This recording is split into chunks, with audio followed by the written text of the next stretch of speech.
CPIM കൊല്ലം ജില്ലാ സമ്മേളനത്തിൽ സംസ്ഥാന സർക്കാരിനെതിരെ രൂക്ഷ വിമർശനം. രണ്ടാം പിണറായി സർക്കാർ വാഗ്ദാനങ്ങൾ പാലിച്ചില്ലെന്നും സർക്കാർ പരാജയമാണെന്നും പ്രതിനിധികൾ അഭിപ്രായപ്പെട്ടു.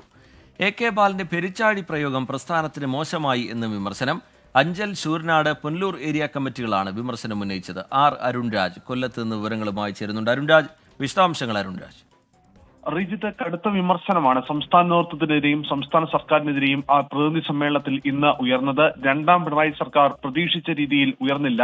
ഇത് സർക്കാർ പൂർണ്ണ പരാജയമാണെന്നാണ് പ്രതിനിധികളുടെ ഒരു വിലയിരുത്തൽ. പറഞ്ഞ വാഗ്ദാനങ്ങൾ പലതും പാലിക്കാൻ സർക്കാരിന് കഴിഞ്ഞില്ല. 2 ലക്ഷം യുവാക്കൾക്ക് തൊഴിൽ നൽകുമെന്ന വാഗ്ദാനം പോലും പാഴായിപ്പോയി.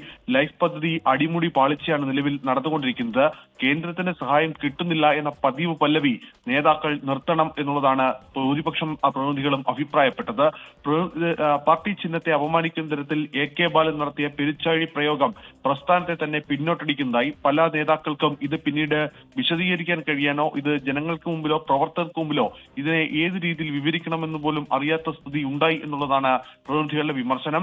പാർട്ടിയുടെ തെറ്റുതിരുത്തൽ പ്രക്രിയ സമ്മേളനത്തിൽ മാത്രമായി ഒതുങ്ങുന്ന പല്ലവിയായി മാറുന്നു എന്നുള്ളതും വിമർശനമായി തന്നെ മുന്നോട്ട് വെക്കുന്നുണ്ട്. അഞ്ചൽ, ശൂരനാട്, പുനലൂർ ഏരിയ കമ്മിറ്റികളാണ് ഇത്തരം വിമർശനങ്ങൾ ഇന്ന് പ്രതിനിധി സമ്മേളനത്തിൽ പ്രധാനമായും ഉന്നയിച്ചത്. അരുൺരാജ് കൊല്ലത്ത് നിന്ന് വിശദാംശങ്ങൾ പങ്കുവെക്കുകയായിരുന്നു.